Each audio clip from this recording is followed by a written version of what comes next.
खालिदा जिया के नमाजे जनाजा पर भी ओछी हरकत करने लगा पाकिस्तान। ढाका में खालिदा जिया के अंतिम संस्कार के दौरान विदेश मंत्री एस जयशंकर और पाकिस्तानी स्पीकर की एक शिष्टाचार मुलाकात को पाकिस्तान ने प्रोपेगेंडा का हथियार बना लिया।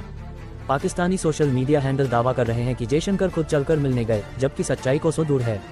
जानिए कैसे एक गंभीर मौके पर भी पाकिस्तान अपनी ऊंची हरकतों और झूठ से बाज नहीं आया, और क्या है उस मुलाकात का पूरा सच। कहते हैं कि इंसान की फितरत कभी नहीं बदलती, चाहे हालात कैसे भी हों। पाकिस्तान ने एक बार फिर साबित कर दिया है कि वह अपनी ऊंची हरकतों और झूठे प्रोपेगेंडा से कभी बाज नहीं आ सकता। मौका था बांग्लादेश की पूर्व प्रधानमंत्री खालिदा जिया के अंतिम संस्कार का, जहां दुनिया भर के नेता शोक व्यक्त करने और श्रद्धांजलि देने पहुंचे थे।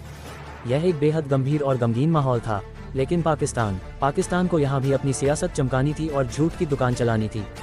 भारत की तरफ से विदेश मंत्री एस जयशंकर ने बड़प्पन दिखाते हुए शिरकत की, लेकिन पाकिस्तानी तंत्र ने इस मौके का इस्तेमाल एक भ्रामक और शर्मनाक झूठ फैलाने के लिए किया। ढाका में जो कुछ हुआ और जिस तरह पाकिस्तान ने उसे पेश करने की कोशिश की, वह उसकी बांग्लादेश की राजधानी ढाका में बेगम खालिदा जिया के नमाजे जनाजा का कार्यक्रम चल रहा था। वहां कई देशों के राजनयिक मौजूद थे। भारत का प्रतिनिधित्व विदेश मंत्री एस जयशंकर कर रहे थे, जबकि पाकिस्तान की तरफ से नेशनल असेंबली के स्पीकर अयाज सादिक पहुंचे थे। कार्यक्रम के दौरान शिष्टाचार के नाते नेताओं का एक दूसरे से मिलना स्वाभाविक होता है।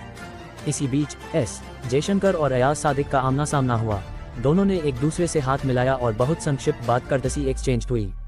ये किसी भी अंतर्राष्ट्रीय मंच पर होने वाली एक सामान्य प्रक्रिया है।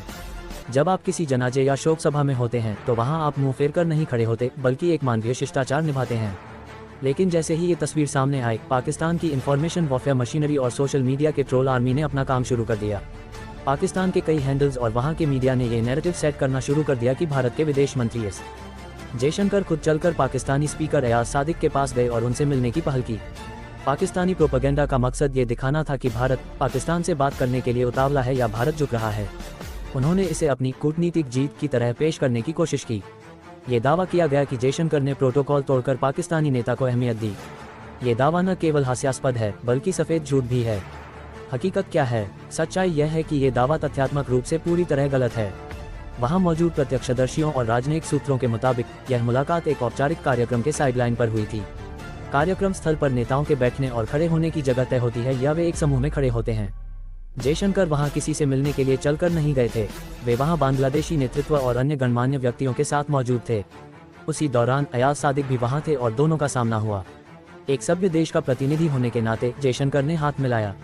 इसे खुद चलकर जाना बताना पाकिस्तान की हताशा को दर्शाता है। ये सिर्फ एक संयोग था, कोई पूर्व नियोजित द्विपक्षीय बैठक नहीं। जनाजे पर भी राजनीति पाकिस्तान की गिरती सोच का सबूत। पाकिस्तान की यह हरकत बताती है कि वह कूटनीतिक रूप से कितना अकेला पड़ चुका है। पाकिस्तान की अर्थव्यवस्था गर्त में है, दुनिया में उसकी कोई सुन नहीं रहा।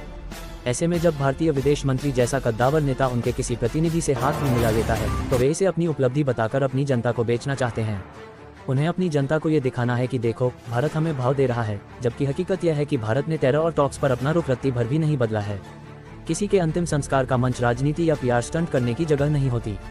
खालिदा जिया के निधन पर शोक जताना प्राथमिकता होनी चाहिए थी, लेकिन पाकिस्तानी तंत्र का पूरा जोर इस बात पर था कि कैसे इस मौके को भारत के खिलाफ इस्तेमाल किया जाए। यह उस दिवंगत आत्मा और बांग्लादेश के लोगों का भी अपमान है। ये पहली बार नहीं है। शंघाई सहयोग संगठन स्कोक की बैठकों में या संयुक्त राष्ट्र में भी जब भी भारतीय नेता पाकिस्तानी प्रतिनिधियों के आसपास होते हैं, पाकिस्तानी मीडिया ऐसी ही कहानियां गढ़ता है। वे सामान्य शिष्टाचार और कूटनीतिक नीति के बीच का फर्क जानबूझकर मिटा देते हैं।